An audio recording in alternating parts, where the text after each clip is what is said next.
Buenas tardes. Buenas tardes.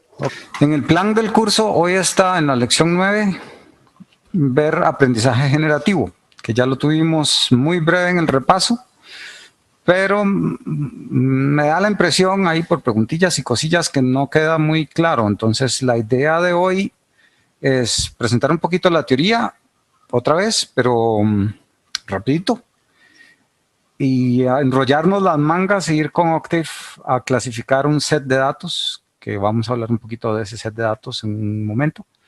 Y listo. En principio, en la clase anterior, o en la clase 9, cuando la estábamos viendo, bueno, estábamos hablando de aprendizaje generativo y vimos dos ejemplos particulares, análisis gaussiano discriminador, que de eso vamos a hablar hoy, o vamos a trabajar hoy en Octave. En realidad, traigo solo un pedacito hecho, ustedes van a tener que hacerlo casi todo. Y casi estuve buscando un set de datos para hacer un clasificador bayesiano ingenuo con algo del COVID-19, pero no encontré el set de datos que andaba buscando.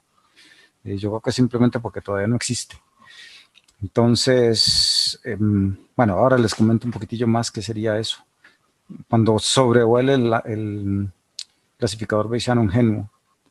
Entonces, bien, de nuevo, me interesa mucho repasar qué es la diferencia entre aprendizaje discriminador y aprendizaje generativo, porque es central para un montón de las técnicas modernas de aprendizaje profundo y de machine learning en general.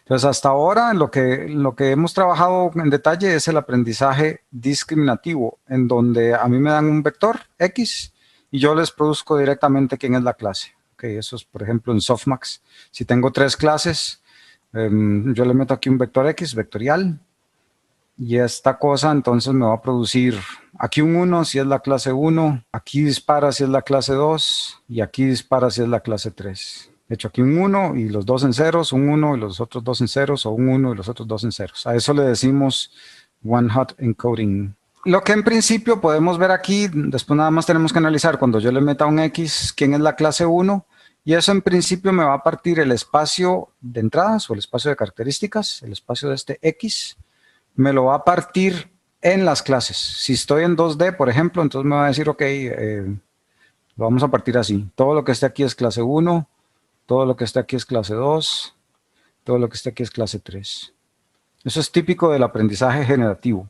De hecho, yo le puedo meter ahí un X de una clase 4 y yo siempre voy a decir que eso es clase 1, 2 o 3, dependiendo de quién gane.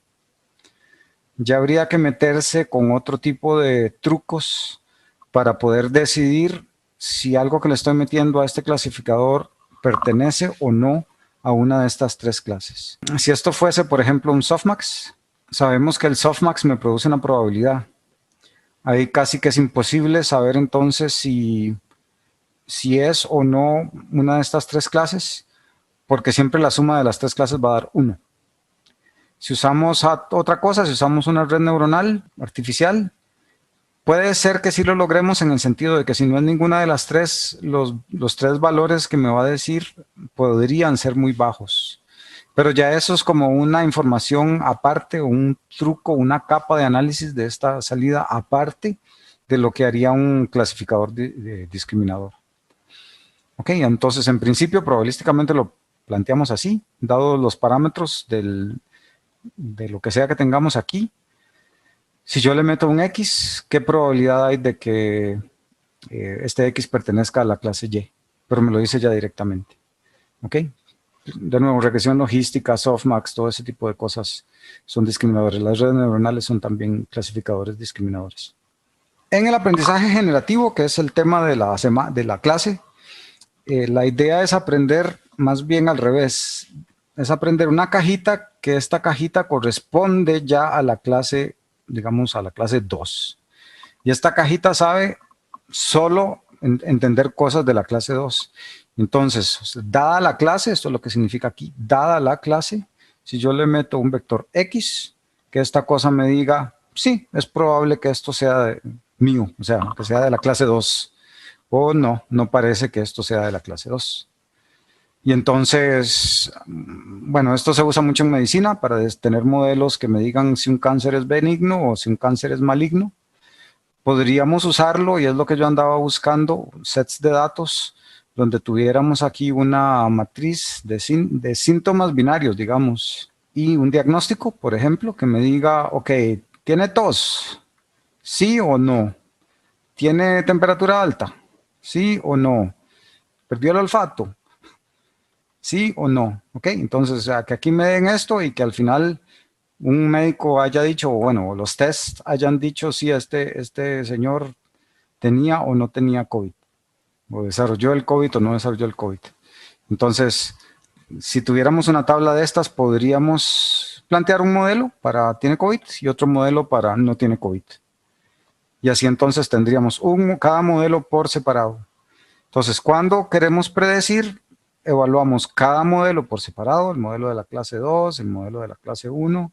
Y estos modelos, cada uno tiene su probabilidad de, digamos, este modelo me está evaluando la probabilidad de X dado que la clase es 2.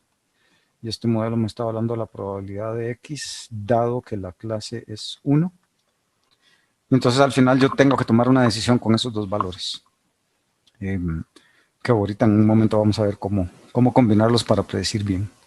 Ok, de nuevo, esto es lo que llamamos aprendizaje generativo. Sí, que es un enfoque completamente distinto.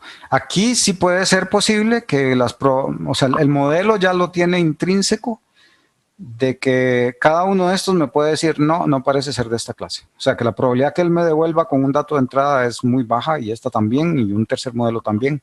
Entonces yo puedo decir tranquilamente, no, no es ninguna de las clases que yo conozco. O sea, no es ni COVID ni no COVID. No sé, es algo distinto a lo que yo conozco en mis dos modelos. La primera técnica que vimos antes de salir a clase, que vamos a repasar y sobre la que se va a basar la parte práctica de la clase de hoy, es el análisis gaussiano discriminador. Y aquí la idea es que los modelos, estas cajitas que estamos haciendo aquí, esta cajita entera, para dar una clase ahí, una clase igual acá, esta cajita está dada por una distribución gaussiana. O sea, nosotros vamos a asumir que los puntos X que describen esta clase están distribuidos de forma gaussiana, o sea, constituyen una nube en forma de hiperelipsoide de Gauss, dependiendo del número de dimensiones que este X tenga.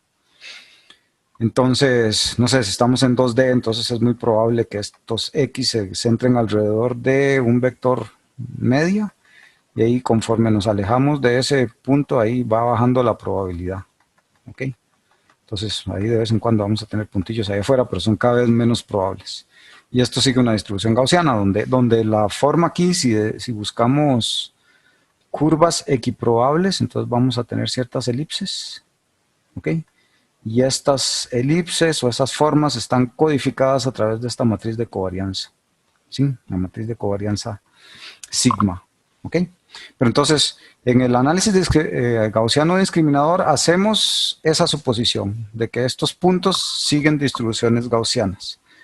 Puede que no sea cierto, ¿ok? O sea, pero la idea es que supongamos que sí es cierto, que se distribuyen normalmente y entonces, bueno, nuestro modelo nos diría eso.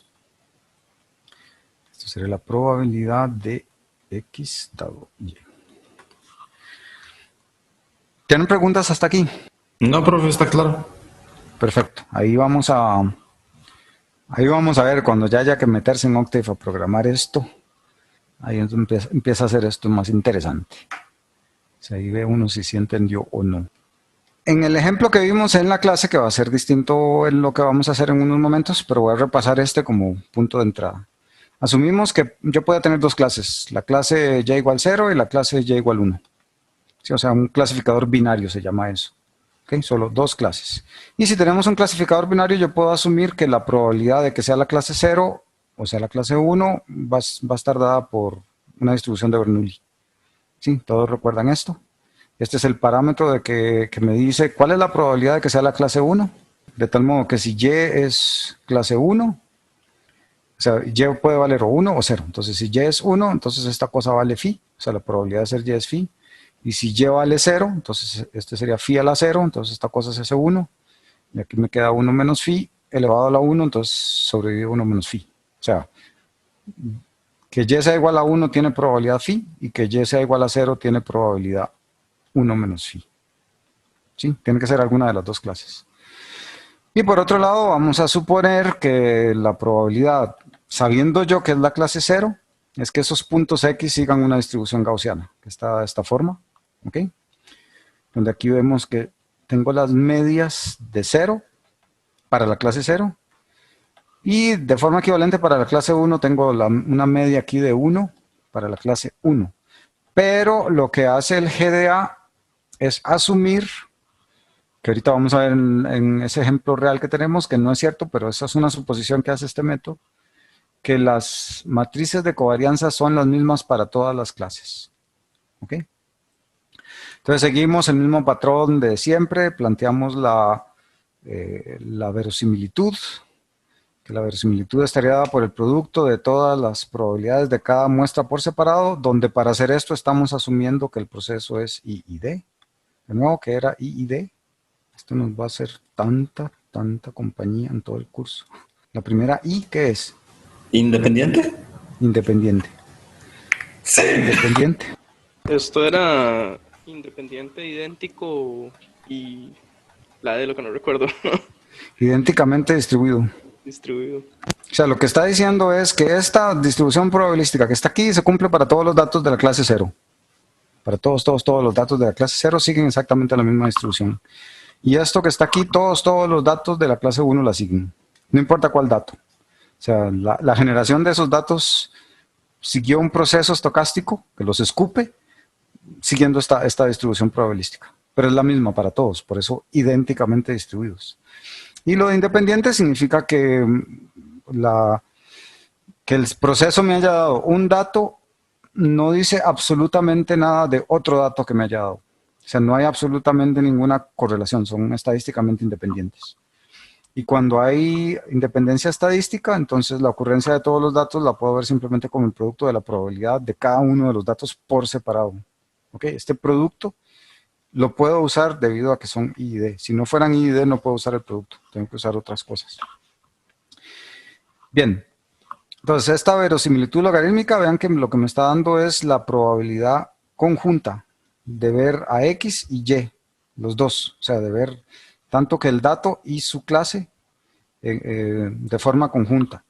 Y bueno, habíamos visto que, bueno, esto sin el logaritmo sería la verosimilitud. Después vimos que le puedo aplicar el logaritmo a ambos lados para aplicar una función monotónica que haga que los datos no se hagan 0 arbitrariamente. Después de multiplicar muchas probabilidades que son entre 0 y 1, ese producto se va a hacer 0, entonces eso computacionalmente no tiene mucho sentido. Entonces mejor quitamos este producto, lo reemplazamos por una suma aplicándole el logaritmo a todo lado. Pero bueno, entonces con esto se va a hacer verosimilitud logarítmica. Pero por lo demás aquí lo que me interesa es que esta cosa que está aquí por la regla de la cadena lo puedo expresar de esta forma. O sea que es x de y dado y, que es precisamente lo que me están dando estas cosas. O sea, p de x dado y, p de x dado y, es exactamente este término que está aquí. Y esto es la probabilidad a priori. O sea, ¿cuál es la probabilidad de que se dé la clase? Simplemente porque es esa clase. Entonces, ¿Profe? ¿sí, señor? ¿Qué significaba la sigma mayúscula? Sigma mayúscula, esto es covarianza. Ok. Esta covarianza es la que va aquí. Sí. Matriz de covarianza. Aquí también está la determinante. Es una matriz. ¿Sí? Que es lo que me determina cuál es la forma de las superficies equiprobables, digámoslo así. Son elipses, pero ¿qué forma? ¿Así? ¿O circulares? ¿O alineadas a los ejes y todo eso? ¿Sí? Eso es súper importante, la matriz de covarianza. Ok, bien, entonces esta verosimilitud conjunta está dada por esta historia.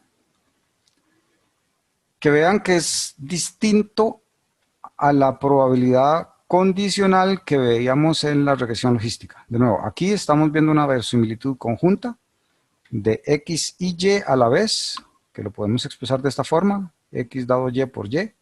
O sea, lo expresamos de esta forma simplemente porque esto es fácil de calcular y esto es fácil de calcular. Y eso contrasta con la regresión logística donde teníamos una verosimilitud logarítmica pero condicional. O sea, ¿cuál es la probabilidad de ver la clase si me están dando este dato? ¿Ok? Dados también los parámetros que en realidad quiero optimizar. Entonces habíamos visto en este que lo que hacíamos era buscar con cuáles parámetros logro yo maximizar esta verosimilitud condicional para todos los datos del set de entrenamiento a la vez. Entonces con eso encontraba yo un modelo más probable, digamos. Pero ahora estamos como clase por separado. Entonces, bueno, si montamos esto, esta cosa la convertimos en una suma, vean que aquí me quedaría la suma de los logaritmos de este producto, que me va a quedar entonces otra vez la suma de los logaritmos de esta probabilidad más los logaritmos de esta otra probabilidad, y esta probabilidad es un exponencial por aquí, ¿ok? Bueno, que de hecho aquí me ha quedado el logaritmo de este factor más el logaritmo del exponencial, que me va a dejar todo este término de ahí. Bueno, ahí haciendo todas las derivaciones, igualando a cero y todo eso para encontrar cuál es el máximo, llegamos a estas ecuaciones, ¿ok? Que en realidad habíamos visto que tienen todo el sentido del mundo. Lo que estoy diciendo es, ¿cuál es la probabilidad de que la clase sea 1? De ahí pues, cuento cuántos datos en el set de entrenamiento son 1 y lo divido entre el total de datos. Si tengo un set de entrenamiento de 1000 datos y solo 100 son de la clase 1 y 900 de la clase 0, entonces este phi me va a dar que es 0.1. ¿Sí me explico? Si tengo un set de datos, set de 1000 datos, hay 100 de la clase 1 y hay 900 de la clase 0. Entonces, ¿cuál es phi? Ahí sería igual a 1 entre 1000 por 100, o sea, 0.1. La media, ¿recuerdan cómo leer esto? La media de la clase 0, significa este 0 que está aquí. ¿Cómo se leía esto? Es la cantidad de elementos de la clase 0 multiplicando los valores de cada uno y dividido entre la cantidad. Más o menos. O sea, ven, esta cosa vale 1 o 0, ¿verdad? Dependiendo. Si un dato en particular pertenece a la clase 0, lo sumo, porque lo estoy multiplicando por 1. Pero si el vector este no pertenece a la clase 0, lo voy a estar multiplicando por 0. Por tanto, es mantequilla. No funciona. O sea, no tiene ningún efecto. Entonces, esta cosa que está aquí suma solo los elementos de la clase 0. ¿Y esto que está aquí abajo? Es el Eso número le de dice elementos. cuántos, ajá. Siga. Eso te dice cuántos elementos hay en la clase 0. Está sacando como un promedio ahí. Exactamente. O sea, solo estoy sumando solo estoy contando, por decirlo así, cuando la clase es 0. Entonces, solo sumo los elementos de la clase 0 y lo divido entre el número de elementos de la clase 0. Lo que me está dando es el promedio de los X de la clase 0. Y esto es exactamente lo mismo, pero ahora para la clase 1. ¿Sí? Y la matriz de covarianza, en realidad, digamos que, bueno, no lo ignora, pero es es una matriz de covarianza un poco convencional, porque a cada dato le está restando la media que le corresponde a su clase. O sea, si este X era de la clase 1, le resta la media de 1, y si este X era de la clase 0, le resta la clase 0. O sea, por decirlo así, agarra la nube de puntos de cada clase y a todas las centra del mismo modo, y entonces calcula la covarianza de todas las clases, digamos, de todas las clases forzadas a que tengan media 0, pongámoslo así de una forma extraña. Sí, o sea, si yo tenía aquí mis puntos de la clase 1. Sí, entonces cuando yo calcule el promedio de estas me va a dar que es como por aquí. Esta cosa que está ahí es el μ0. Y estos me van a dar que la media va a estar como por aquí. ¿Sí? Este va a ser el μ1. Y ahora sí, voy a agarrar, para calcular el sigma, por decirlo así, voy a agarrar las dos clases. Voy a asumir que este es el origen, digamos. Y voy a agarrar estas superclases aquí. Y las voy a poner, por decirlo así juntas. Y ahora voy a calcular la covarianza de todos estos puntos vistos como si no tuvieran media. ¿Sí me explico? Entonces de eso me va a dar ahí una covarianza, me va a dar una covarianza interesante. Digamos que con curvas equiprobables como así. Sí, señor. ¿Por qué la media de 0 y la media de 1 son un vector? Porque si usted tiene, vamos a ver cómo lo grafico por aquí. Voy a usar esta esquinita de aquí. O sea, si usted tiene en 2D, digamos que el vector X tiene como componente a X1 y a X2. ¿Ok? Entonces usted tiene este punto, este punto, este punto, este punto, y este punto, y este punto. Cada uno de estos puntos es 2D.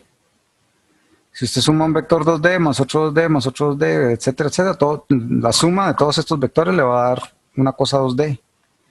Y lo va a dividir entre el número de puntos. Entonces, aquí estaría la media, no sé si me explico. O sea, esto es un vector, este es otro vector.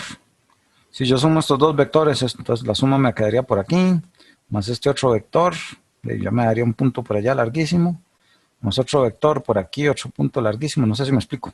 Concatena todos los vectores y después el vector resultante lo divide entre el 6 y va a quedar en la media por ahí. O si lo quiero ver distinto, es el promedio de todas las componentes por separado. Se asume esta componente más esta componente más esta componente más esta componente más esta. Y después lo divide entre el número de valores, entonces esta componente tiene este promedio. Y la otra componente igual, esta componente más esta, más esta, más esta, más esta, entre m le va a dar este valor de promedio. ¿Sí me explico? Sí, muchas gracias. Ok. De hecho, tienen que tener exactamente las mismas dimensiones que x, porque simplemente estoy sumando cada punto x muchas veces y después lo divido entre m. Ok, la matriz de covarianza, de nuevo, bueno, se calcula como las covarianzas de siempre, que esto es un producto externo. Si recuerdan bien, aquí tengo un vector columna, que lo voy a multiplicar por un vector fila, entonces esta cosa me va a dar una matriz. Esas matrices son siempre simétricas. Lo que quiere decir que tiene eigenvalores reales. Y de hecho, ahí para ir adelantando, para ir haciendo spoilers, cuando entremos al PCA, y de hecho en el código que les acabo de pasar lo estoy usando, cuando saquemos PCA, el eje máximo de estas curvas equiprobables va a ser el eigenvector con el eigenvalor más grande de la matriz de covarianza. Si ustedes sacaron la matriz de covarianza, le sacan los eigenvectores y eigenvalores, agarran el eigenvector que tenga el eigenvalor más grande y eso les dice quién es el eje principal de estas elipsoides. Después agarran la segunda más importante y ahí sería ¿cómo es? El eigenvector con el segundo eigenvalor más grande les va a dar el segundo eje de este elipsoide. Si estuviéramos en 3D, entonces el tercer eje ya sería como no sé, el tercer eje más grande, que sería como uno que me permite formar unas lentejas, digámoslo así. Y ahí voy hacia abajo conforme más chiquitillos estén los eigenvectores. Y los eigenvalores, perdón. Ok. Bueno, entonces de hecho aquí ya me interesa ver qué lógica vamos a usar. O sea, ya casi estamos, déjenme ver si ya casi lo vemos. Me falta predecir, pero me interesa ahora que estamos por aquí. Vamos a ver, voy a copiar este folio.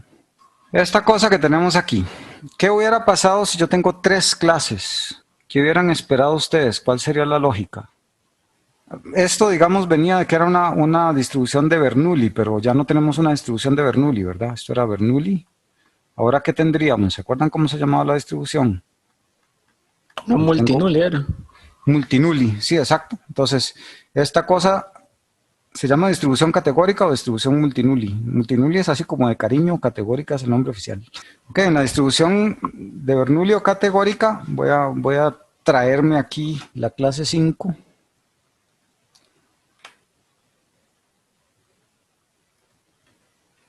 En esta distribución multinulli lo que teníamos era que la variable aleatoria podía tomar valores de 0 acá.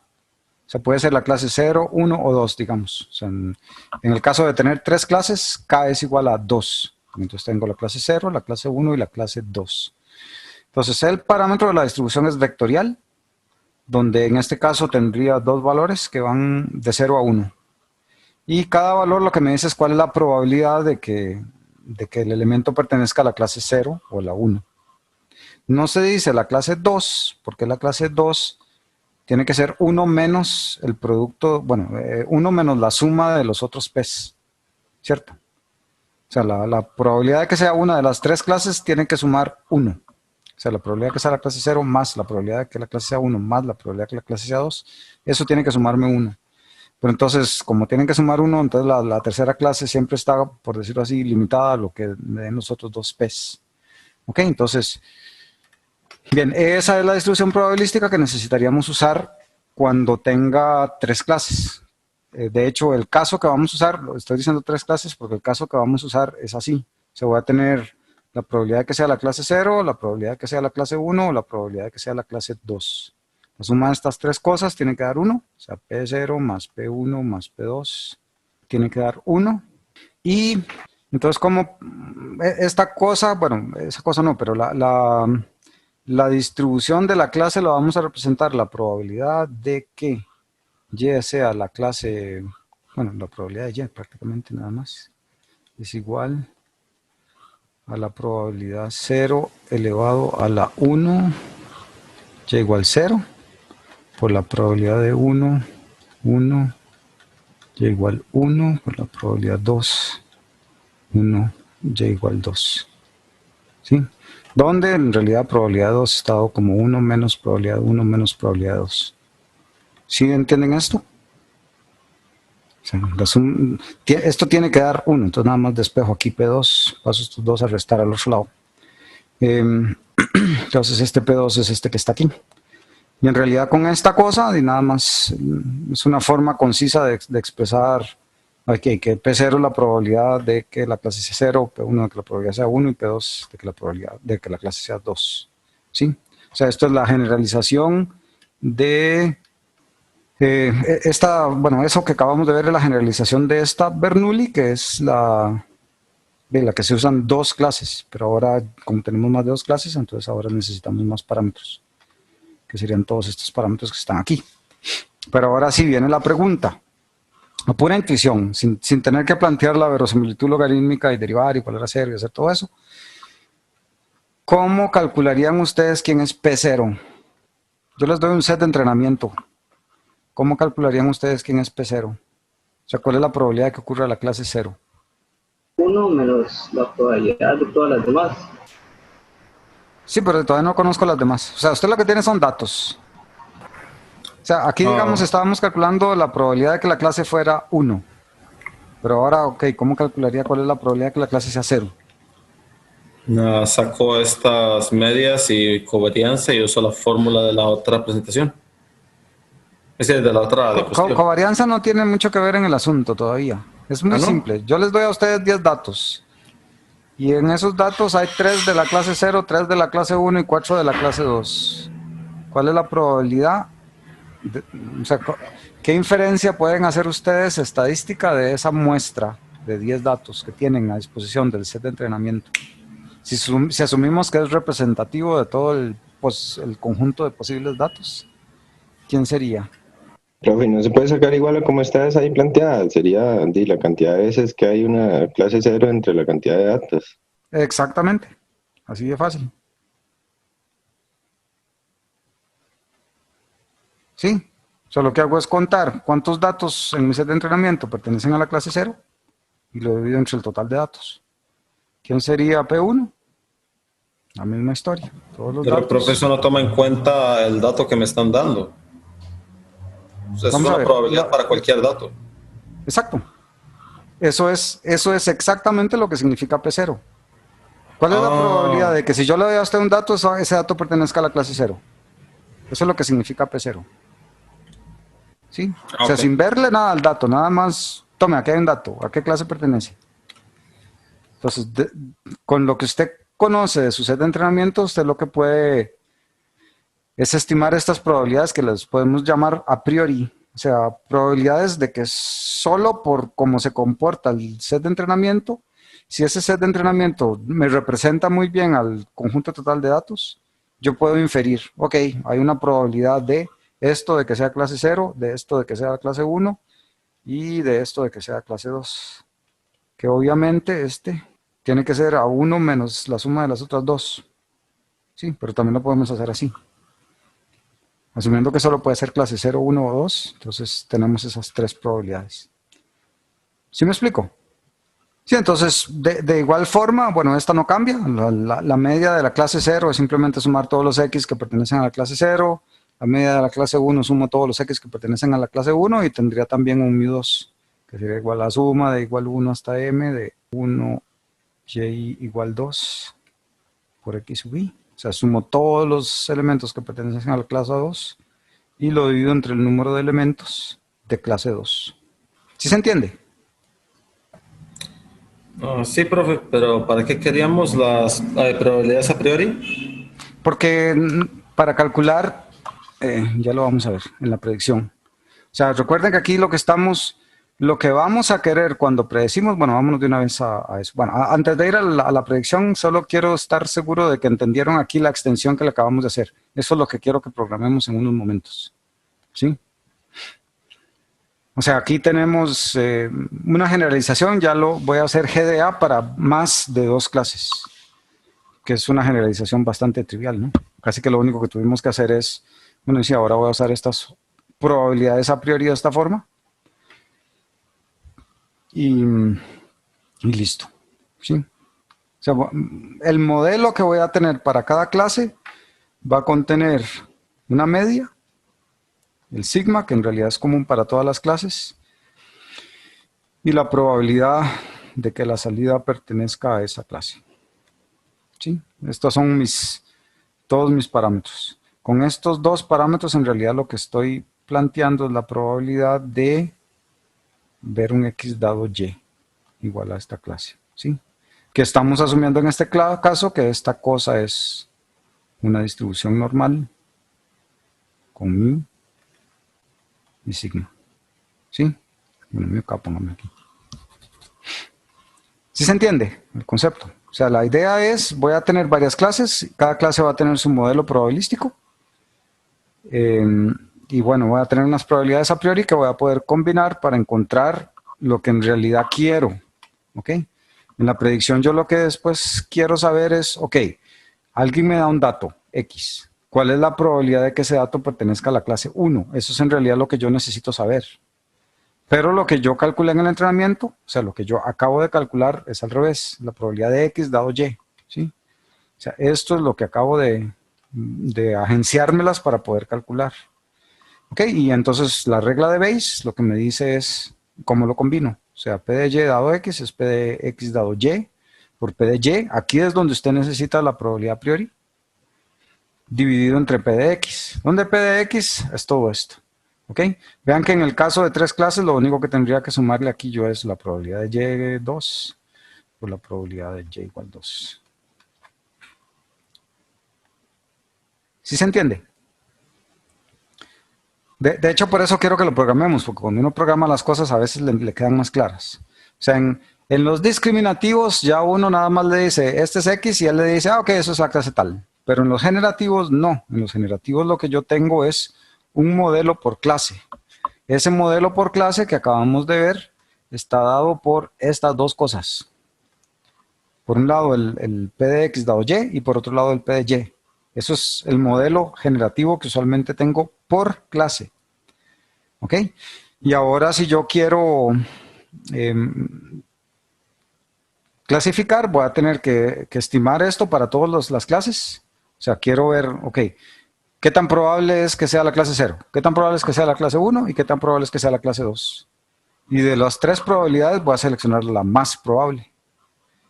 Que de hecho, de nuevo, ahí entran los trucos posteriores que yo puedo decir, bueno, voy a asumir que sí es esa clase, pero solo si esa probabilidad me supera el 60%, digamos. O sea, si es el máximo y supera 60%, yo digo, sí, es la clase tal. Pero si es inferior a 60%, aunque gane, yo voy a decir, no, es como que no está muy seguro, entonces mejor no digo nada o digo, no estoy seguro. ¿Sí? Que eso es lo bonito de los generativos, que sí le permiten a uno hacer ese tipo de trucos más fácil que en los discriminativos, porque ellos solo hacen lo que hacen y ya. Ok, ahora, a veces no es necesario calcular esto. O sea, el P de X. porque en realidad el P de X es igual para todas las clases, ¿sí? O sea, si yo estoy evaluando esto para la clase 0, 1 o 2, el P de X es exactamente la misma cosa para la clase 0, 1 o 2, ¿sí?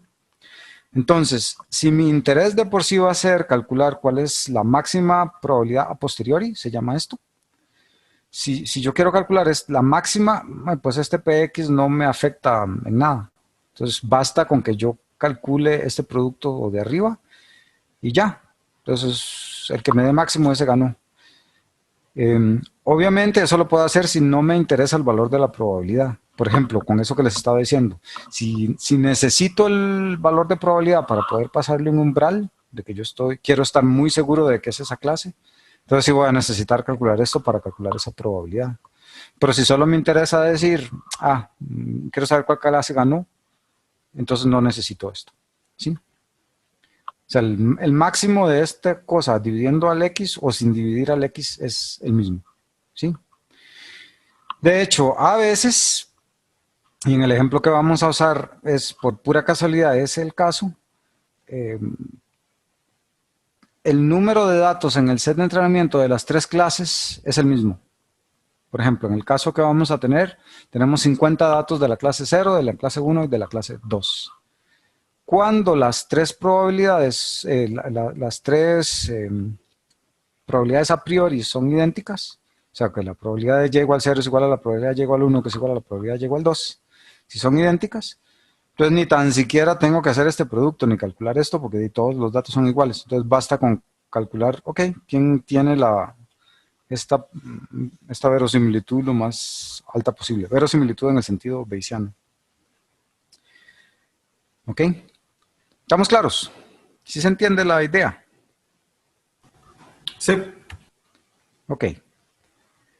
Bien, bueno, esto era un detallillo ahí de que cuando uno usa exactamente el mismo sigma, entonces hay una cierta equivalencia entre el GDA y la regresión logística. Okay, de hecho, los dos me hacen una separación lineal, donde hay unas sutiles diferencias por las exponenciales que están aquí metidas en esta cosa. Pero bueno, para todo fin práctico las podemos considerar similares.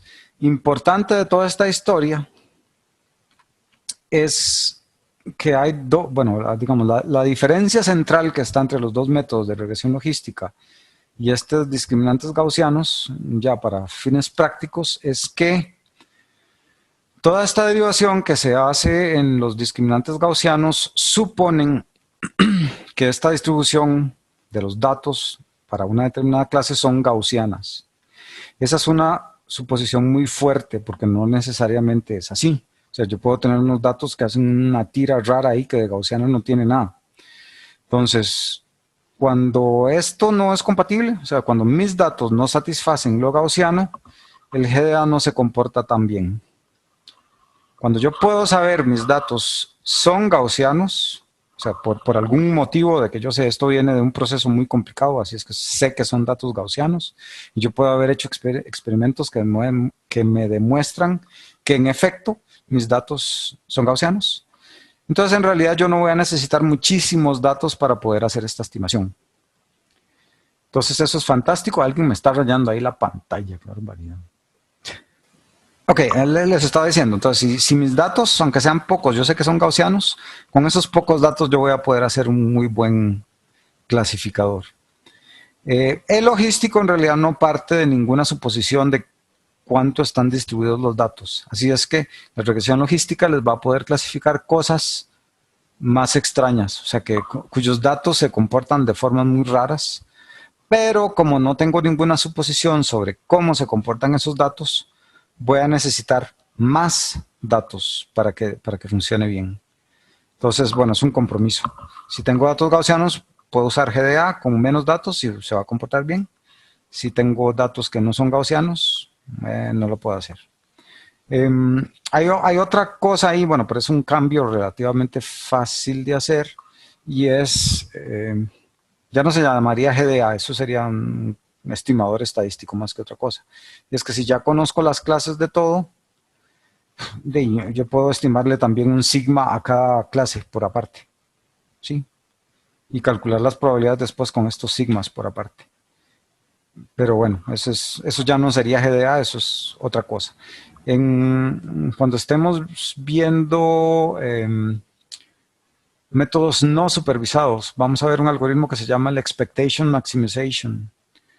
Y ese es muy interesante en el sentido de que él aprende los mu's y los sigmas a pesar de que uno mismo no sabe a qué clase pertenecen los datos. Pero él lo busca dentro del proceso, él mismo busca, yo debería seguro pertenecer a esta clase 0.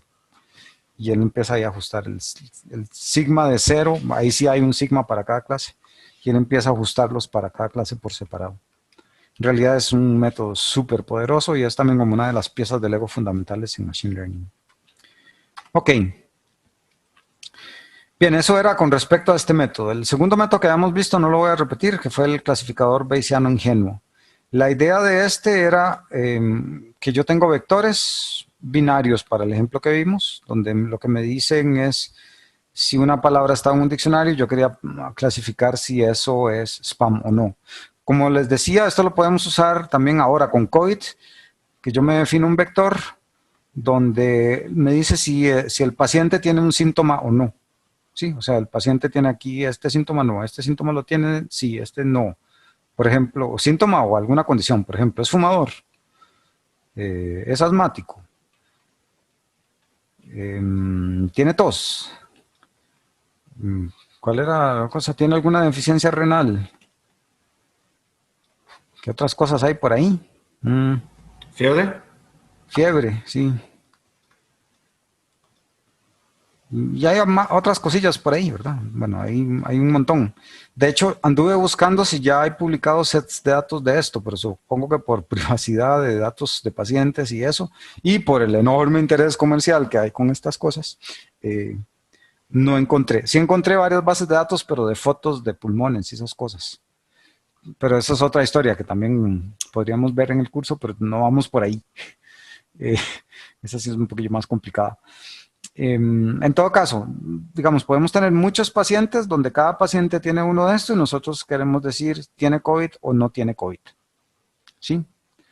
Entonces, bueno, todo el problema que vimos planteado para si es spam o no es spam, teniendo o no teniendo palabras, lo podemos ver aquí. Evidentemente, la parte ingenua, como vimos la vez pasada, es suponer que cada síntoma es independiente de los demás, es muy ingenuo. O sea, esta parte de aquí, este paso de aquí, es lo que hace a esto muy ingenuo. Es decir, ok, que sea asmático y fumador no tienen nada que ver entre sí, pero posiblemente sí. Si alguien es asmático y fumador, de fijo que tiene peores cartas para enfrentar al COVID que si es fumador, pero tiene unos pulmones de acero ahí, que hay gente así. Pero bueno, entonces esa suposición es un poco ingenua, pero nos simplifica un montón el cálculo y en general a veces esto da muy buenas estimaciones preliminares por lo menos. O sea, si uno podría poner ciertos márgenes, pero ya descartar a la gente que definitivamente no va a tener COVID y a otros que, ok, hay alto riesgo de que se tenga COVID, entonces podemos hacerle algún otro tipo de clasificación un poco más... un poco menos ingenua, pongámoslo así, para poder clasificar a la gente como con COVID o sin COVID. Bien, bueno, ahí las fórmulas van a ser las mismas, que de nuevo eran cosas bastante simples hechas de contemos. En mi set de entrenamiento, ¿cuánta gente con COVID tuvo tos? En mi set de entrenamiento, ¿cuánta gente con COVID fue fumador? En mi set de entrenamiento, ¿cuánta gente con COVID tenía fiebre alta? Y así. Entonces con eso podemos obtener los parámetros y de igual forma entonces obtenemos los modelos de cada clase por separado. O sea, un modelo para COVID, un modelo para no COVID, que van a estar dados por las multiplicaciones de esos factorcillos que calculamos para cada síntoma en particular. Bien, suavizamiento de Laplace. ¿Recuerdan? Era una técnica que se usaba en esto del bayesiano porque como estamos contando, ¿cuánta gente tenía deficiencia renal? Y resulta que en el conjunto que teníamos nadie tuvo deficiencia renal. Pero cuando llegó alguien a probar, sí tenía deficiencia renal. Entonces no se sabe qué hacer con eso. O sea, porque ahí sería un 0. O sea, en el contador de que cuánta gente tuvo deficiencia renal en el set de entrenamiento, 0. ¿Y cuántos sin COVID tenían deficiencia renal? 0. Entonces tenemos ahí un 0 todo atravesado que nos va a conducir a divisiones de 0 por 0. Y eso es fatal.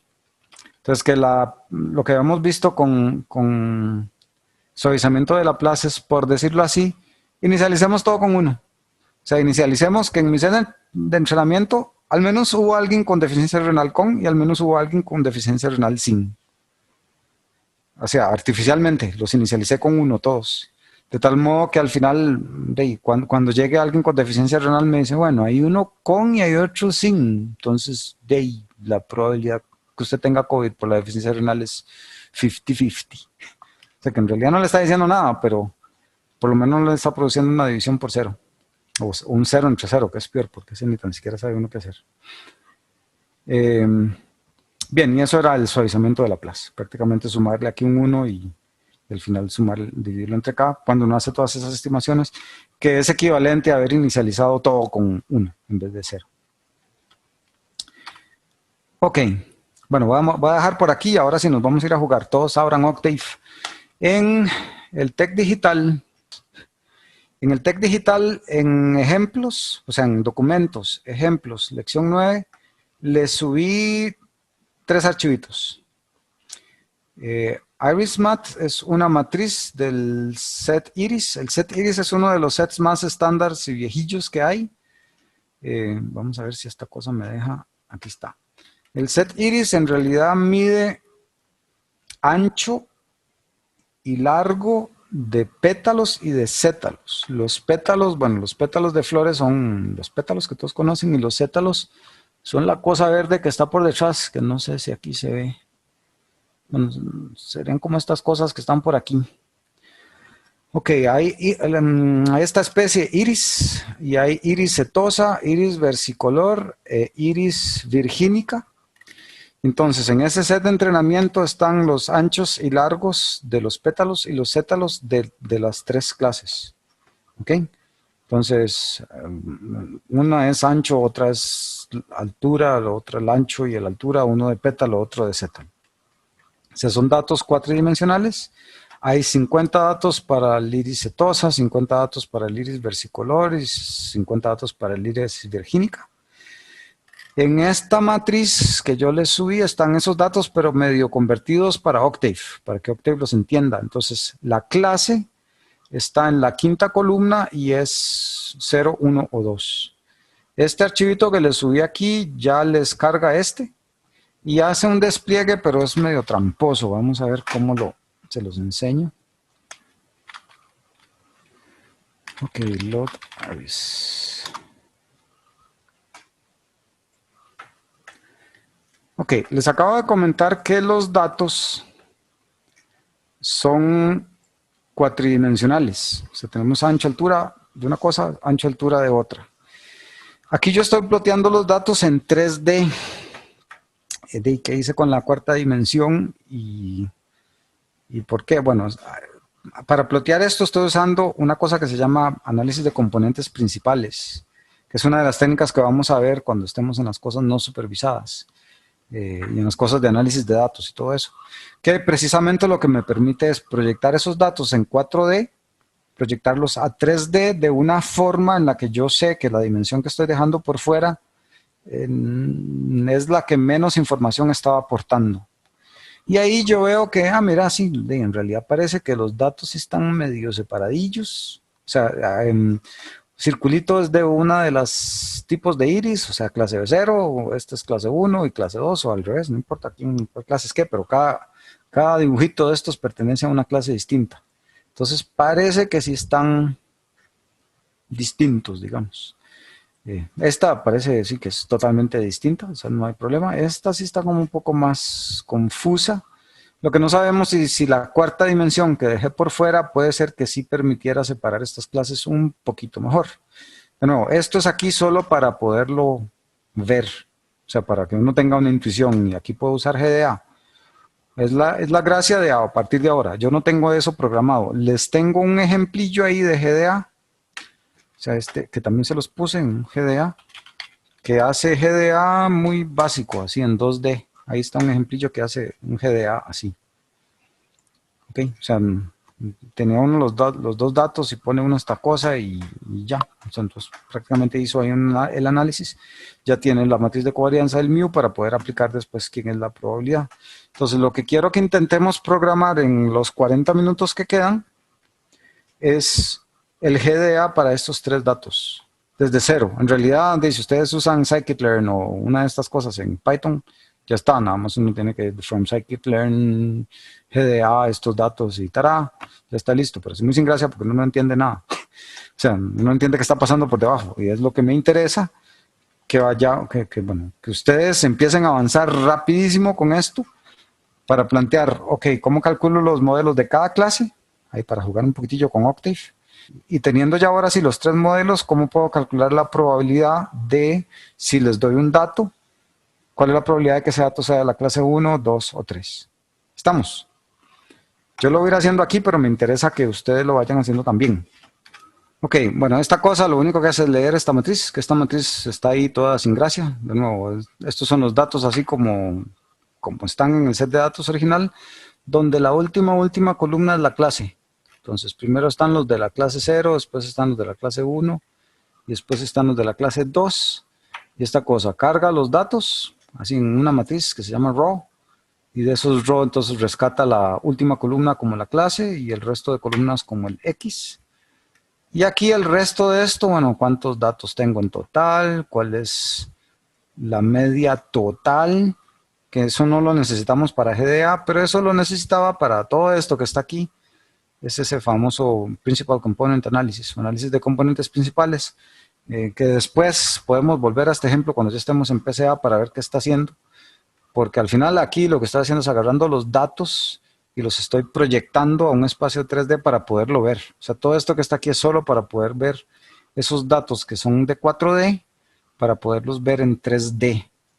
De nuevo, nada de eso nos interesa. A ustedes lo que les interesa es prácticamente a partir de aquí, cómo sacar los datos de media y de la covarianza, pero la covarianza hay que hacerla así raro, como estaba ese otro método.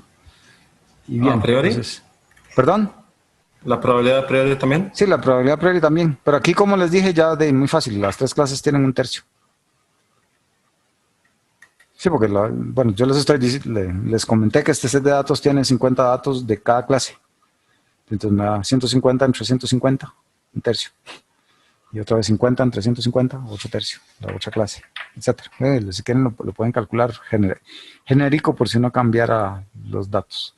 Entonces bien, lo que me interesa es hacer así un GDA. Y este es el GDA, el ejemplillo ese que tenía por allá, que prácticamente es solo para... Bueno, aquí estoy generando unos datos artificiales. Se supone que hay otra figura. No. Se supone que hay una figura 3D. Ah, sí, ahí está. Que esto se está metiendo la clase 1 ahí arriba y la clase 0 ahí abajo. Ese era este otro que estaba con el Gini. O sea, que está viendo estas cosas por allá con las clases. Y aquí estoy calculando la media de 0, la media de 1, el sigma entero. Así casi que como está en la presentación, pero eso es lo que quiero que hagamos. Esta cosa ya para predecir después, que no sé por qué no estaba saliendo, tengo que revisar ahí qué está haciendo esta cosa, pero esta función que está aquí es Multivariate Normal Probability Density Function, que la tienen en el Load Statistics. Esa función es exactamente... Okay. Esa cosa, esa función de nombre raro, lo que les hace es todo esto, la evaluación de todo esto. Se agarra un dato que ustedes le den, vamos a verlo otra vez. Esta función que está aquí, ustedes le dan un dato X y le dan el mu y el sigma y él hace entonces todo esto. Se agarra el X, le resta el sigma, lo transpone, lo multiplica por la inversa de la covarianza, lo multiplica por esto, le hace un medio, le da la exponencial de esto. y hace 1 entre la raíz cuadrada de toda esta caramba. Pero lo hace eficientemente, ahí haciendo una descomposición de Cholesky de esta matriz y bla, bla, bla. Entonces lo hace mucho más rápido que si uno lo hiciera a pie. Además de que calcular esto no es como la gracia de todo. Entonces, lo que me interesa mucho ahora es, háganse una funcioncita que yo les, bueno, por decirlo así, háganse una primero que entrena. Y esa que entrena, voy a ponerle las instrucciones aquí en el Gini en grande. Entonces, 1, entrenamiento. Este entrenamiento le puede devolver a 1. Necesito los μ's de cada clase y necesito los sigma, bueno, el sigma de todas las clases. Esto lo pueden almacenar como una matriz con cada fila, sí, o sea, la primera fila que sea el mu de la clase 0, la segunda fila el mu de la clase 1, etcétera, etcétera. Entonces eso hace el entrenamiento de todas las clases. Y después quiero una de evaluación. Bueno, ¿y qué recibe? O sea, esta cosa, el entrenamiento, recibe datos X y valor Y, valor de clase. Bueno, salida, son estas cosas. Y otra función de evaluación que recibe un X, ¿ok? Y va a recibir los μ's y sigma, y la salida son las probabilidades de cada clase. ¿Estamos de acuerdo? Eso es lo que quiero que hagamos ya. ¿Tienen las instrucciones? Entonces, denle. Quiero ver dibujitos. Ahí me pide quien quiera la pantalla para enseñar el dibujito. ¿Qué les damos? La peor nota de quiz o la peor nota de tarea, le subimos ahí unos puntillos al primero que me enseñe esto hecho. Pero profe, ¿qué hay que dibujar? Dibujar no, ahí nada más que le dé un X y que me ponga los μ's y los sigmas. Bueno, solo mostrárselo funcionando. Sí, sí. Ok. Mientras tanto yo lo voy a hacer en paralelo con ustedes aquí, pero no van a ver lo que estoy haciendo, no se vale. Necesitan que les deje algo ahí encima. Yo creo que lo que se necesitaría es cómo estimar sigma, esas cosas. Esta es la más útil. Bueno, yo voy a trabajar aquí entonces en mi pantalla paralela. Se vale hacer consultas por el chat o aquí al aire. Profe, ¿Sí? ¿me escucha? ¿Sí? ¿Podría poner la pantalla donde usted puso como los pasos a seguir, por favor? Claro. Voy a ver cómo dejo los pasos a seguir estos. Sí, gracias. Voy a ver cómo pongo las dos a la vez.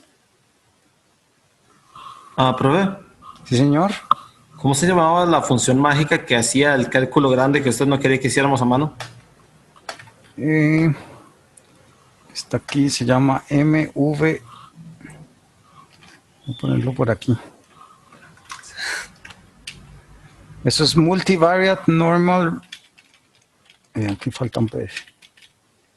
Espérese. Algo hice mal aquí. No, ese no es. Es este. Ese también está ahí, pero vamos a ver. Este les genera números aleatorios, siguiendo la distribución, que ese no lo necesitamos. Mejor lo borro. Y este sí, este les genera la función multivariate normal probability density function.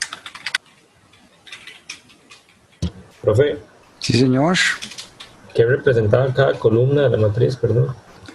Esos son, por decir así, las dimensiones del espacio de entrada. Uno es digamos, para nosotros es irrelevante, pero uno es como la longitud, otro es el ancho de un pétalo, y otro es la longitud y el ancho de un cétalo. Ok.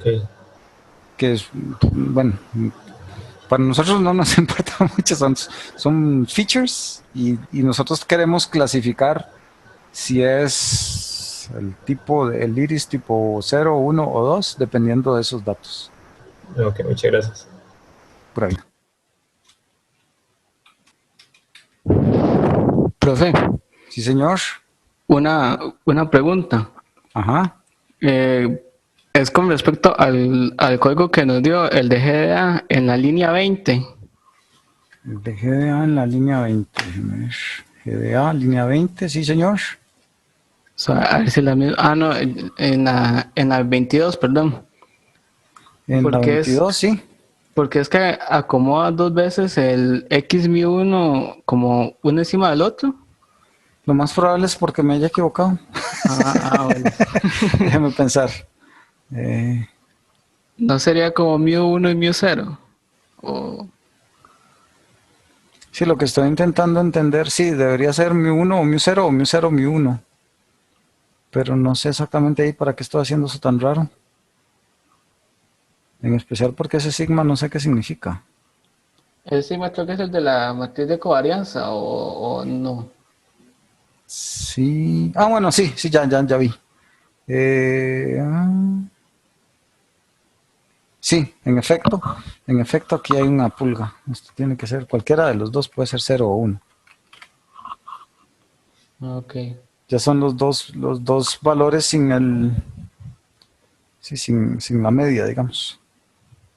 Sí, las restas de cada uno con la media correspondiente, digamos. Sí, exacto. Cada uno Ok. le quitó la media, pero bueno. Aquí yo estoy intentando hacer uno donde no importa el número de clases que lo haga, pero eso siempre hace las cosas un poco más complicadas. Pero bueno. Gracias, profe. Pura vida. Profe, Sí, señor. ¿la matriz de covarianza era la misma para todas las clases o variaba? Es la misma para todas las clases. De hecho, eso es lo que lo hace un poco más complicado de calcular. Porque hay que preparar los datos de todas sin media, digámoslo así. Ok. O sea, esto que está aquí. Esto que está aquí, que a cada dato usted tiene que restarle la media que corresponde a ese dato. Está bien, lo tengo almacenado en un vector. Ok. Nazaret, ¿cómo le va con el juguete? Se me olvidó que cada minuto tenía que preguntarle a alguien. El programa, ¿Sí? ahí más o menos estoy intentando plantear algo. Ok. A ver, ¿qué otro número al azar? Emanuel Barrantes, ¿cómo le va con esto? Vale, profe. Sí, ¿cómo le va? ¿Va saliendo algo? Si no lo escucho, profe. ¿Cómo no me escucha? Es que mucho ruido donde estoy. Ok. ¿Hay mucho ruido de mi parte o hay mucho ruido donde usted está? Donde yo estoy. Ok. No, o sea, es que ¿cómo le va yendo con el programita? Ahí voy. Ok. Vamos a ver a quién más le pregunto. Tim Marín de Doping, güey.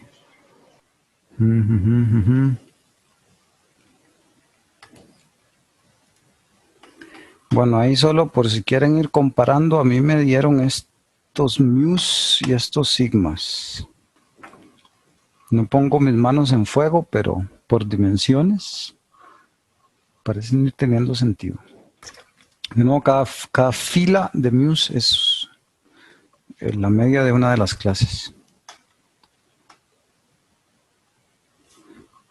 Ustedes saben que se me olvidó en el caso general devolver las probabilidades a priori. Bueno, vamos a hacerlo. No es ninguna gran noticia, pero obviamente las probabilidades a priori son eso. ¿Aló? ¿Sí? Ok, sí. Profe, que tengo, o sea, todavía no entiendo muy bien el mu. Lo estoy intentando implementar, pero... El mu es el sí, promedio. es la notación lo que no entiendo. Aquí, esta cosa, digamos. Ok. Si esto es, vamos a ver, veámoslo con la clase 1. Acuérdense que este 1 y los paréntesis es un operador que le devuelve 1 si lo que está aquí es verdadero y 0 si lo que está ahí es falso, ¿verdad? Entonces aquí usted va a sumar para todos los datos del set de entrenamiento y va a sumar una cosa que es 0 o 1 multiplicando a el dato i. ¿Ok? Entonces, el iésimo dato del set de entrenamiento lo va a multiplicar por 1 solo si ese dato pertenece a la clase 1. Y si ese dato pertenece a la clase 0, nada más lo ignora. Ok, pero entonces en nuestro ejercicio, ese operador, ese de si es igual es 0 y 1, o cómo. Sí, o sea, de hecho en nuestro ejercicio tenemos 3 casos. Tenemos cuando es la clase 0, cuando es la clase 1 y cuando es la clase 2. ¿Sí me explico? O sea, hay un promedio de los datos que pertenecen a la clase 0, otro de los que pertenecen a la clase 1 y otro de los que pertenecen a la clase 2, que pensé que lo había puesto por aquí, pero no. ¿Sí me explico? O sea, lo único que usted tiene que hacer es sumar los datos que están asociados a la clase 1. De hecho, en Octave hay una forma muy, muy parecida de hacer esto. Yo no lo hice así, lo hice de otra forma, pero usted puede perfectamente hacer una ecuación que es muy parecido a esto, y en Octave sería, déjeme ver cómo voy a ponerlo por aquí sin compilado, digamos, si sus datos son X, ok, y usted puede hacer, déjenme pensar cómo sería esto, puede hacer X punto por, digamos que la variable se llama Y, déjenme pensar cómo hacer esto. Necesito hacer aquí una prueba yo en mi... ¿Qué pasa si hago Y igual a 1, digamos? Exacto. Hace por Y igual a... Y igual a 1, digamos. Si usted hace eso, eso le va a devolver muchos ceros donde la clase no es 1 y solo los de la clase es 1 les devuelve eso. O sea, le queda una matriz del mismo tamaño que la matriz X, pero todos los elementos que no son de la clase 1 se los puso en 0. Y entonces esto aquí le sumaría, digamos, solo los elementos que pertenecen a la clase 1. ¿Sí me explico?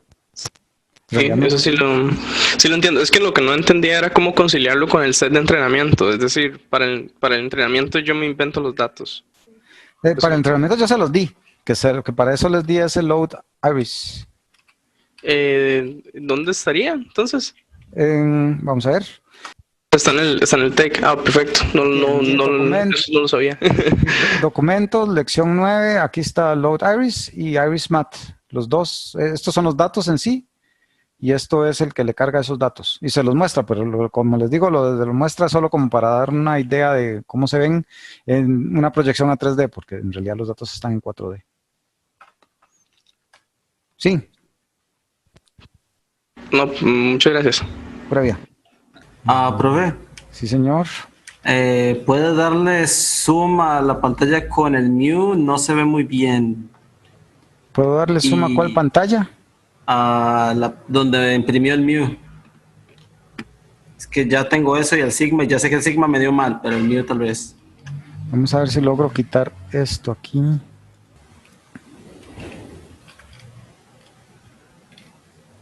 ¿Mejor? Sí, profe. La cosa es que ambos me dieron mal. O sea, puede ser que yo sea el que lo tenga mal, pero bueno, por el momento parece estar teniendo sentido. No, al menos el Sigma definitivamente soy yo. Me da más de 10 cada entrada. Podría ser. De hecho, no entiendo por qué a mí me dieron tan chiquitillos. Déjame ver si tengo algún error ahí en el Sigma. No, debería estar bien. Profe. Sí, señor. A mí me dieron iguales. Ok. No sé. Bueno. Entonces vamos bien. Yo ya casi tengo la predicción. Déjenme ver aquí nada más. Profe, ya me dieron los míos. ¿Esos mismos valores? Sí, lo mismo. Fantástico. Ahora sí viene el reto, Sigma. Ups. Sigma es divertido. Ya nos pasamos 3 minutos, pero no importa, ya se les enseño. Profe, ¿me puede explicar por qué el sigma es una matriz de 4x4? Porque, vamos a ver, estamos en un espacio de 4 dimensiones. El sigma siempre va a tener que tener exactamente el número de dimensiones por el número de dimensiones del espacio donde uno se está moviendo. Sí, o sea, si mis X son de 4 dimensiones, va a ser de 4x4. Si mi X es de 3 dimensiones, tiene que ser de 3x3. La razón es un poco... La razón tiene que ver con qué significa en realidad el sigma. O sea, cada entrada de esa matriz, vamos a ver, si aquí se ve mi mouse.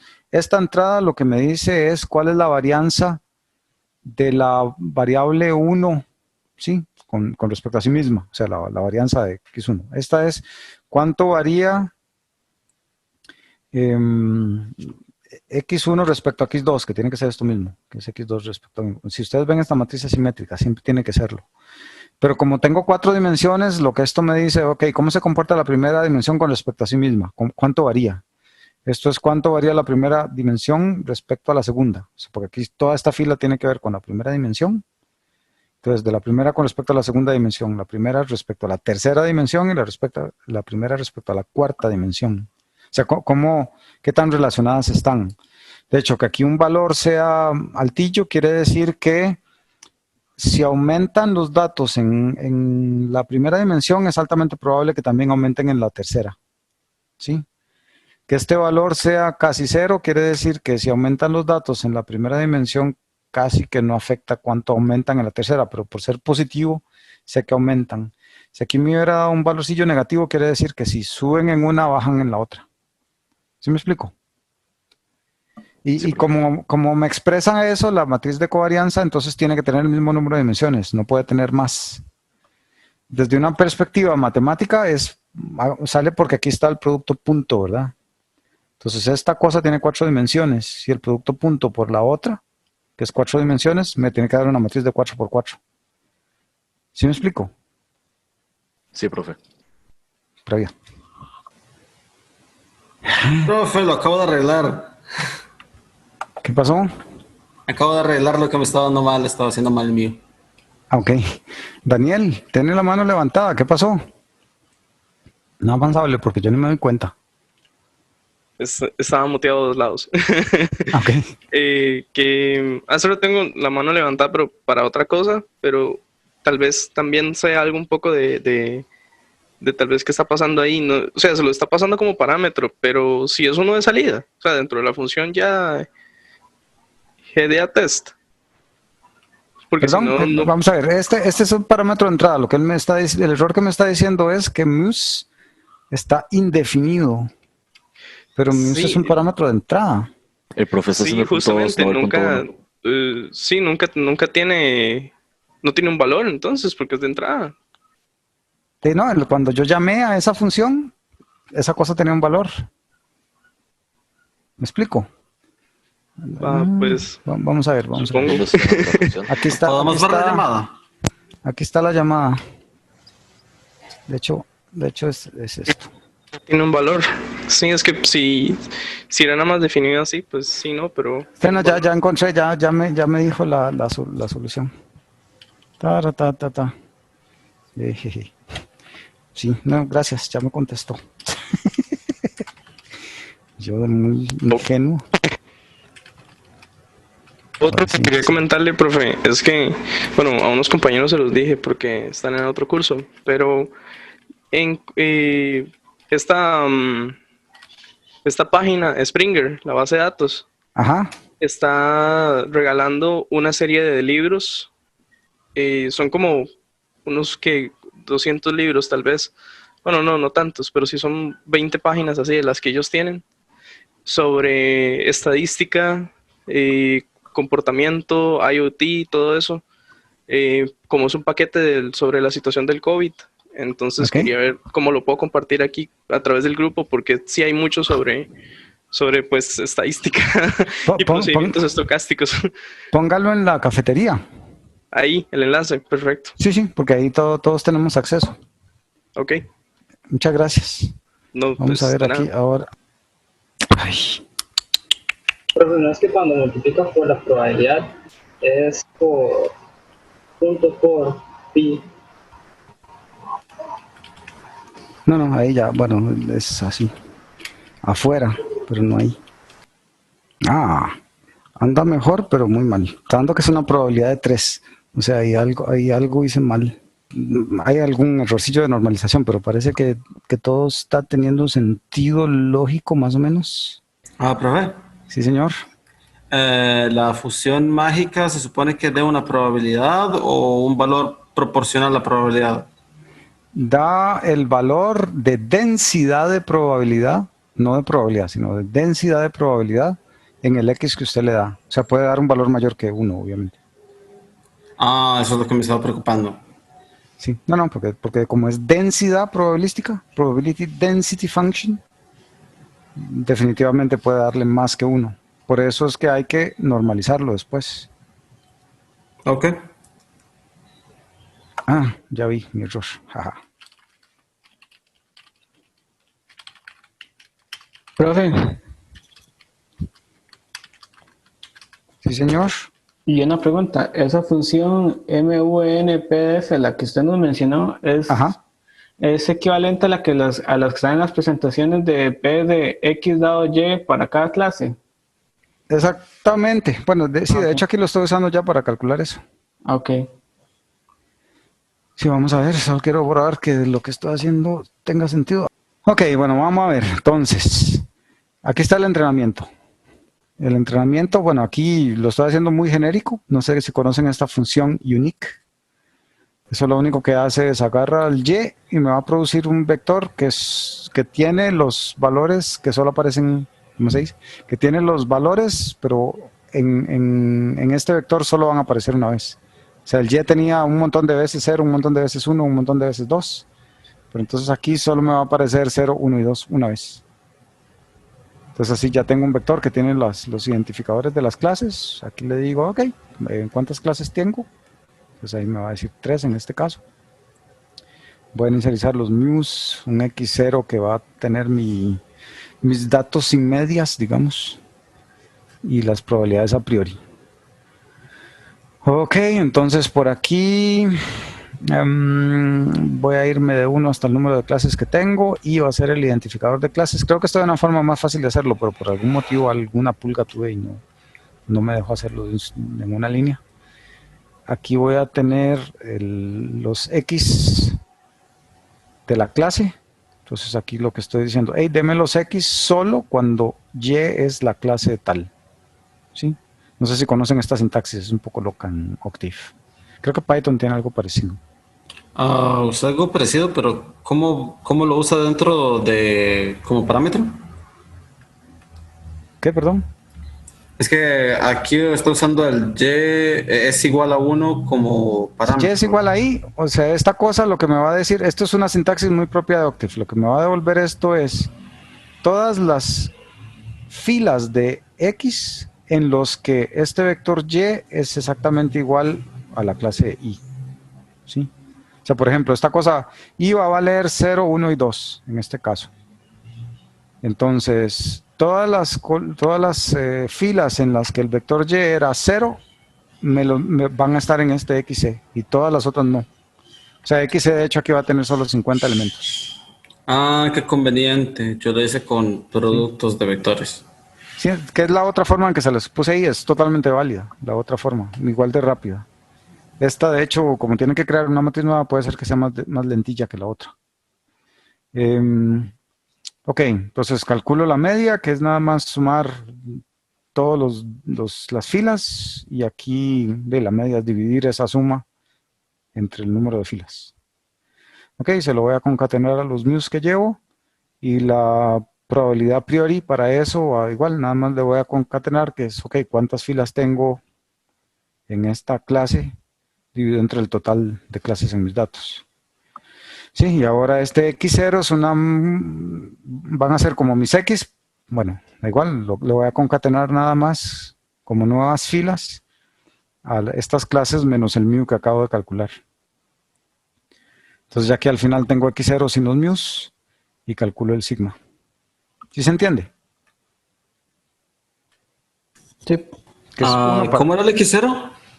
X0 es, por decir así, mis datos, pero sin las medias correspondientes. O sea, los de la clase 0 ya no tienen la media 0, los de la clase 1 no van a tener la media 1 y los de la clase 2 no van a tener la media 2. O sea, les resta para ver solo cómo varían de la media. Sí, centrados en 0. Les aplico un mapeo lineal, digamos, y los centro en 0. Y entonces, bueno, ahí ya tengo el sigma. Eso es lo que devuelve la función. Los μ's, el sigma y las probabilidades a priori. Entonces, después tengo el test, que es cuando yo le meto un dato, le voy a pasar lo que aprendí, los μ's, el sigma y pi, y voy a calcular las probabilidades para cada clase. Entonces aquí voy a ir para cada μ, o sea, cada μ me va a representar una clase. Entonces para cada μ voy a generar la distribución, o sea, la densidad probabilística para ese μ.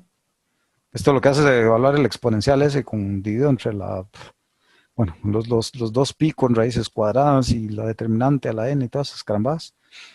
Todo eso me lo hace muy conveniente. Entonces, bueno, aquí calculé prácticamente las verosimilitudes, o sea, las probabilidades de x dado y, es prácticamente esta cosa. O sea, p de x dado y, es lo que estoy calculando aquí. Y aquí estoy haciendo las probabilidades multiplicadas por las a priori, o sea, esta prácticamente ya es el numerador de la expresión de Bayes. Y si yo sumo todas esas probabilidades, es la norma por la que tengo que restarle a todo el mundo, y aquí entonces tengo las probabilidades. Que por cierto, bueno, que en el ejemplo, para usarlo, vamos a ver qué es el ejemplo. Para usarlo lo que hice fue, bueno, cargar a Iris, entrenarlo. Bueno, esto ya no es necesario. Y aquí estoy corriendo bueno, estoy viendo, ok, ¿cuáles son las probabilidades si yo le meto la media de la distribución de la clase 1, digamos? La media de la distribución de la clase 2 y la media de la distribución de la clase 3, como están en el puro centro de las gaussianas, esa cosa tiene que darme las probabilidades, y de hecho me da esto. A mí me dio para las probabilidades con esa cosa esto. O sea, si le paso la probabilidad a la clase 1, me dice de sí, esto es con 1 la probabilidad, y las otras dos no me dio 0, pero me dio casi 0. O sea, 1 por 10 a la menos 20. Cuando le paso la media de la clase 2, me dice que esto es prácticamente 1. Igual las otras dos súper chiquitillas, y aquí estos dos súper chiquitillas. Y ahí bueno, no está muy convencido ese de que sea la clase 3, pero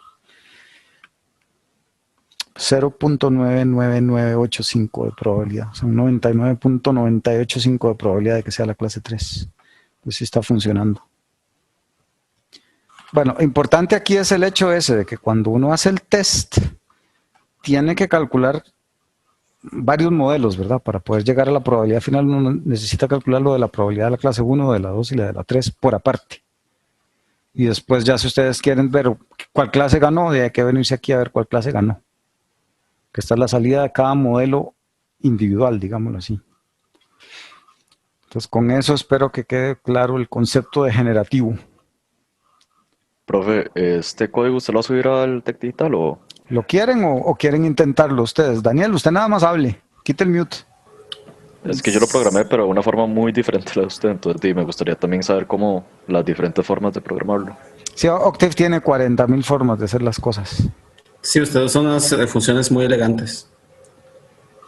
Son cortas, digamos, pero es porque ya... Y de hecho estoy seguro que varios de esos fors los podría eliminar.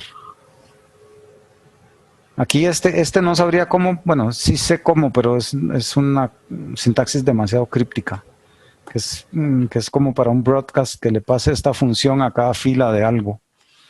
Eso se puede, pero es un poco críptico, es como unos dólares y no sé qué, tendría que buscar de hecho cómo era que se hacía. Y este for, vamos a ver... Si este for definitivamente uno se lo puede volar para hacerlo con un par de operaciones ahí matriciales de un solo tiro, para hacerlo más eficiente todavía, pero bueno, se los voy a subir así como está. La clase del jueves quiero hacerla similar, lo que pasa es que ustedes ya tienen el código de los proyectos, entonces me interesa entrarle a algo parecido así con redes neuronales, pero ya le entramos al al código de ustedes, así es que traigan todas las dudas que tengan del proyecto para aprovechar la clase un poco más, consulta de cómo programar las cosillas del proyecto. Profe, tengo 2 consultitas, no sé si puedo hacer después de la clase o... Y si son consultas que le pueden interesar al resto de la gente, nada más pregunte.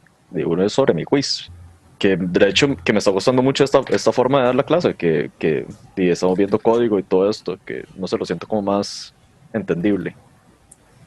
Sí, es que es un arma de doble filo. Está entendible porque ya habíamos podido ver la teoría. Si yo veo código sin haber visto la teoría, sí, uno se queda así como medio chueco. Voy a intentar, bueno, con lo de redes neuronales obviamente podemos porque ya están las clases completamente en YouTube. Entonces, de hecho, lo que les recomiendo es vean esa teoría de las clases si no lo han hecho, para que cuando vengamos aquí ya todos sepan de qué estamos hablando cuando estemos hablando ya en los conceptos teóricos. En Support Vector Machines voy a intentar grabar los videos de previo, pero es una trabajada, ustedes no tienen ni idea de la trabajada que es editar estas clases. Porque es una de las mates más peludas que vamos a ver en el curso, los Support Vector Machines, y me interesa mucho, mucho, mucho que sí entiendan esa mate, porque abre un montón de puertas que mucha gente que dice que sabe de Machine Learning, en realidad con un par de preguntas y respuestas ya uno sabe, ok, no tiene ni idea de lo que está haciendo. Entonces, con eso de Support Vector Machines uno tiene una herramienta de las más filosas y puntiagudas del Machine Learning que mucha gente nada más no usa porque la moda es Deep Learning y no. Con muchas cosas de pocos datos no hay nada como las Support Vector Machines. Y si uno entiende la mate las puede usar muy bien. Si uno no entiende la mate, esa cosa se porta mal porque hay que sintonizar muy bien los parámetros. De hecho, la tarea se las voy a subir. Eso es el tema que estaría para la semana, finales de la semana 7. Empezamos con Support Vector Machines y toda la 8. Voy a procurar, son 3 clases densas de optimización de la más peluda, que voy a intentar dárselas así. Hago en la clase un ultra resumen y jugamos con... Posiblemente ahí sí juguemos con Python para poder usar Scikit-learn Support Vector Machines. Y ya qué barbaridad, ya me pasé como media hora, qué vergüenza. Bueno, pero muchas gracias a los que todavía están por aquí. Profe, ¿le puedo hacer una pregunta de concepto? Era que en la progra usted, a ver, la función mágica daba el valor props, que dijo que es una densidad de probabilidad. Y después lo multiplica por una probabilidad a priori y eso lo llama una probabilidad ya en serio. Pero no, la probabilidad es en serio hasta después de la normalización. Es exactamente... Estamos aquí. ¿Ok? Lo que yo estaba calculando con la función rara es esta que estoy borrando aquí. O sea, esta cosa. ¿Ok? Lo que estoy calculando con las probabilidades a priori es este que está aquí. Es esa cosa. Y la suma total es esta otra, que es la suma de estos productos. Que los calculé, entonces los sumé y se los estoy dividiendo. Hasta que yo haga esta división tengo una probabilidad. ¿Pero por qué la suma da una probabilidad? ¿Cuál suma da una probabilidad? Que dijo que la suma de... Esta es la probabilidad de X. Esto que estamos viendo aquí es la regla de la cadena. O sea, la probabilidad de ver X es la probabilidad de que Y sea la clase 0 y la probabilidad de ver X cuando la clase sea 0. Más eso mismo cuando la probabilidad sea la clase sea 1. Más cuando la clase sea 2. O sea, prácticamente aquí lo que esto es un efecto de marginalización. Ok. Estoy eliminando el Y, por decirlo así, simplemente multiplicando por todas las posibles clases. O sea, ¿cuál es la probabilidad de ver X bajo todas las posibles clases? ¿Ok? Sí, pero tengo que ponderar cada probabilidad por esta otra cosa. ¿Sí? Sí, esto es regla de la cadena. Hay un montón de reglas de la cadena, la verdad, por aquí. Vamos a ver en qué estábamos. Ahí veo a Alejandro Flores y a Daniel Rojas con la mano levantada. Alejandro. Y ahora Fabián. Profe, ¿podría mostrar? Bueno, si era para ver cuánto le había dado la matriz de covarianza. Está aquí arriba, está. Ok, gracias. ¿Y Fabián? Profe, una preguntilla así, nada más como una curiosidad. En estos temas, digamos, en el aprendizaje generativo, no estamos usando entonces como un tipo de descensos de gradiente o algo así, sino que le llegamos de una vez, o es que es totalmente diferente. Hay de todo. Vamos a ver, lo que lo hace generativo es el hecho de que uno tenga un modelo por clase. Sí, puede ser que incluso puede hacer uno combinaciones rarísimas, que el modelo de una clase está dado por una red que se entrena por descenso de gradiente. Sí, en este que acabamos de hacer, como estamos usando un modelo gaussiano y ya sabemos por modelo gaussiano que si tengo un número de datos, la media está dada por suma de los datos dividida entre n y la varianza es esa otra cosa. O sea, ya hay una forma cerrada. Ajá. Lo hacemos así. Pero podríamos usar cosas más locas como que no voy a tener un modelo gaussiano, voy a tener un modelo ahí paramétrico, pero donde los parámetros sí tengo que optimizarlos por descenso de gradiente, digamos. Ok.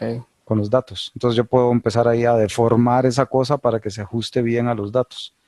Pero digamos que es un modelo que alguien me dio. Hay un polinomio rarísimo que se puede torcer de ciertas formas para acoplarse a los datos.